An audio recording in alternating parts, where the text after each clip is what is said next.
নানা রকম কাজ আপনাদেরকে উপহার দেবো। আমার ডানাগুলো ভালো আছে। সবাই যেভাবে আমাকে জড়িয়ে ধরছিল, আমি থাকতে পারিনি, ওখানে নেই, এজন্য আমার খুবই একটু দুঃখ লাগছে। দুর্দান্ত, মানে দেখেন একটা কাজ করে আসাটাই অনেক বড় একটা ব্যাপার। শান্তিটা লাগে তখন আমি একটা কাজ সুন্দর মতো শেষ করতে পেরেছি। তো এখন বাকিটা আমি তো কনফিডেন্ট, আপনাদের ভালোবাসা নিয়েই সারা জীবন আমি কনফিডেন্ট, এটুকু বলতে পারি। সবাইকে প্রমিস করেছিলাম যে ক্যারেক্টারটা সবাই পছন্দ করবেন, এর থেকে বড় পাওয়া কিছু হতে পারে। হয় না যে ডানা কাটা পড়িয়ে এক টুকরো বাংলাদেশ, আমি শুধু বাংলাদেশকেই ফিল করেছি। হ্যাঁ, আজকে ফেলুবক্সী টিজার রিলিজ হচ্ছে, আমি থাকতে পারিনি, ওখানে নেই, এজন্য আমার খুবই একটু দুঃখ লাগছে। কিন্তু দুঃখটা সামহাও পুষিয়ে গেছে যে সবার সাথে এরকম একটা পারফরমেন্স আসলে শেয়ার করতে পেরে। বা দেখা যাক, সব কিছু ভালো হচ্ছে, আর নতুন বছরটা আসলে আরো বেশি ভালো হোক।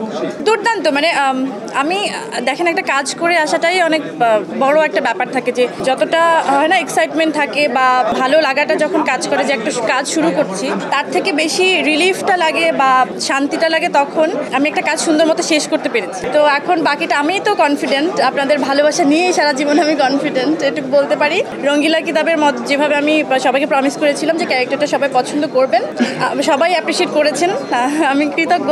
আমার মনে হয় ফেলুবক্সীও ওরকম আপনারা সবাই পছন্দ করবেন ক্যারেক্টারটা, একদম ডিফারেন্ট ক্যারেক্টার। নানা রকম কাজ আপনাদেরকে উপহার দেবো, সুন্দর সুন্দর, দারুণ দারুণ, আর আপনারা অ্যাপ্রিসিয়েট করবেন।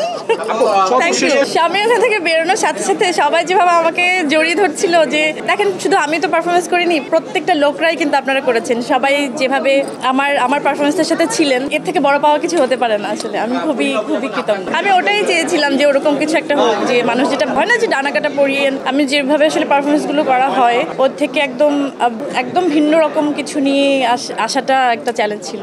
না, ওখানে তো ওই হয় না যে আমি কাতারে গেছি তো ঠিক আছে, কিন্তু আমি যখন স্টেজে উঠছিলাম তখন আমি সামনে দেখেছিলাম যে এক টুকরো বাংলাদেশ, আমি শুধু বাংলাদেশকেই ফিল করেছি, আমার মানুষজনদের, আমার ভাষার লোকজনদের। তো আমার মনে হয়নি যে আমি আসলে অনেক দূরে চলে গেছি, আমার মনে হচ্ছে আমি বাংলাদেশের মধ্যেই দাঁড়িয়েছি। অবশ্যই মাঠে যাবো এবং ওরা জিতবো ইনশাল্লাহ, আশা তো রাখতে হবে ভাই। অফকোর্স আছে, বললাম তো সেদিন যে আমি বারবারই কিন্তু বলি যে আমার ডানাগুলো ভালো আছে আলহামদুলিল্লাহ। আমি খুব চাচ্ছিলাম এবারে একটু অন্যরকম ভাবে, ভিন্নভাবে সবার সামনে আসতে, যে পারফরমেন্স দিয়ে, যেটার আমি আমার অনেক সাহস নিয়ে আসলে তাদের সাথে আমার আইডিয়াটা শেয়ার করেছিলাম।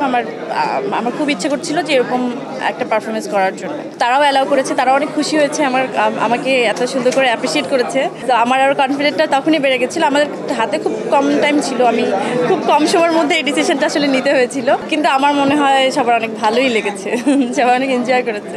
একটা সত্যি কথা বলবো, আপনার খেয়াল করলে হয়তো বুঝতে পারবেন, আমি যখন স্টেজে উঠছিলাম, আমি জানি না এই ফিলটা আমি কীভাবে আপনাদেরকে বোঝাই, যখন আমি জাস্ট টার্ন করে আমি সবার দিকে তাকালাম, আমি সমস্ত নাচের মুদ্রা টুদ্রা সব কিছু হারিয়ে ফেলেছিলাম। কারণ আমি এতগুলো চোখ দেখছিলাম, আমি এই সাউন্ড সবার সাথে এত মানুষের সামনে যে এইরকম এই মিউজিকটা আসলে বাজবে, তখন আমার মনে হচ্ছিল আমি শুধু গানটাই শুনি, আমি নাচতে পারছিলাম না।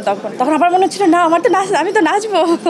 তখন আবারও স্টার্ট করেছিলাম। আপনারা খেয়াল করলে হয়তো বুঝতে পারবেন যে আমি প্রথমে কিন্তু থমকে গেছিলাম, কারণ এই যে মিউজিকটার মানে এই সুরটা, এই টানটা আমরা একদম ছোটবেলা থেকে শুনে শুনে বড় হয়েছি। তো এটার মধ্যে কোথাও একটা আমাদের প্রাণের খুব কাছের একটা গান, তাই না? হ্যাঁ, আমি একটু স্লিপ করছিলাম ওই সময়। হয় না, ওই মাদারহুডের ব্যাপারটা তো আসলে ওই জার্নিটা তো আমি কমপ্লিট করেছি, বা আমি মাদারহুড জার্নিটার মধ্যে দিয়ে যাচ্ছি। মা শব্দটার সাথে আমার অনেক বেশি হয়তো ওই কানেকশনটাই হয়তো সবাই দেখতে পেরেছে।